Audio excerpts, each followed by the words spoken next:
If you have a low back or spine problem and are applying for Social Security disability, the information that I'm going to provide today is going to be critical to the outcome of that claim. The Social Security Administration has announced new rules, and those rules are going to be effective first part of April 2021.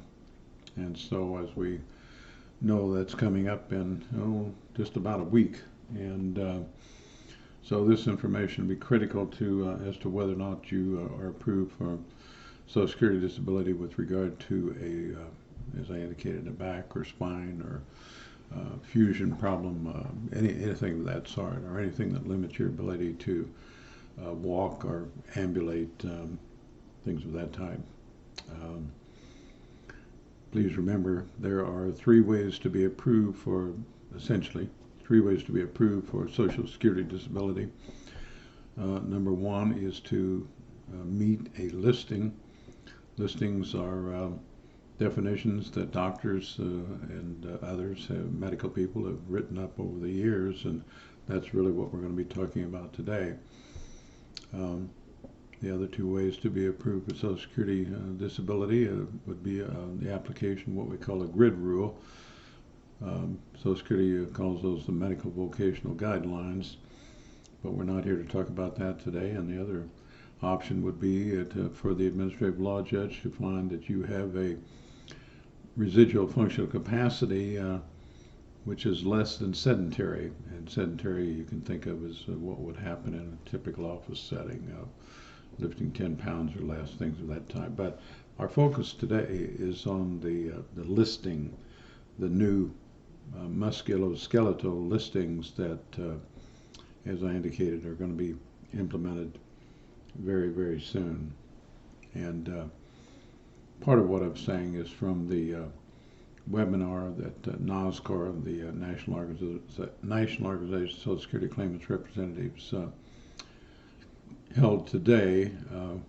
Meeting lasted roughly an hour and a half, and so we'll see if we can summarize some of the key points from that and some other sources as well.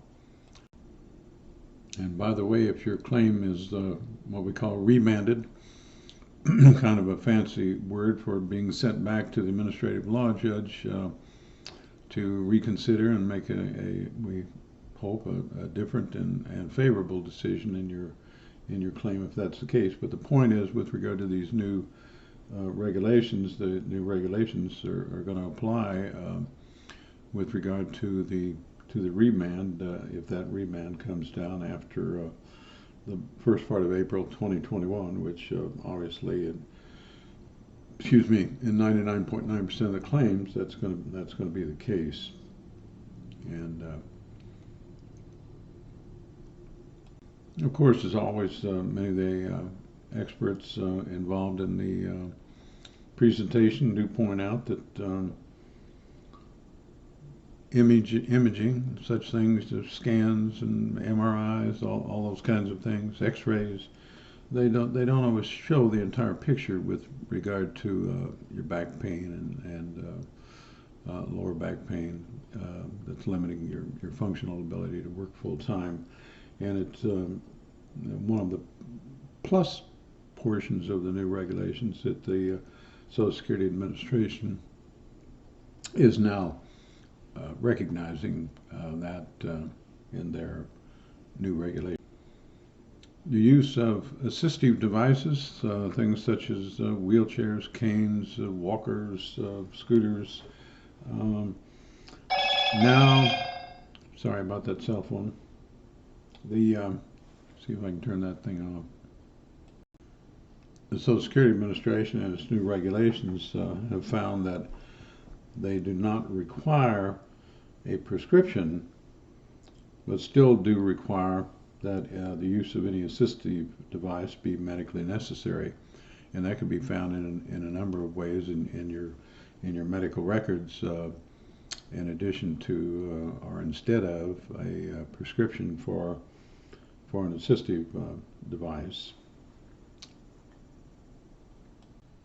And again, just as a reminder, though, you can find much of what I'm talking about right now, not all of it, because this will be a summary takeaway session right now, but you can find the actual regulations if you have access to a computer, and most folks do, even though many folks have it on their telephone only. Uh, if you simply do a Google search and search for adult listings, musculoskeletal listings, that Listings, listings, that's the terminology that Social Security Administration utilizes. But of course, the bottom line in this instance is, like so many regulations that we are dealing with from the Social Security Administration, the bottom line is it makes it more difficult to be approved for Social Security disability with regard to these new regulations. There was hope, and still is hope, that some of these regulations will not be implemented by the Biden administration because they, as a generalization, tend to be an administration that is philosophically more attuned to and more reasonable with regard to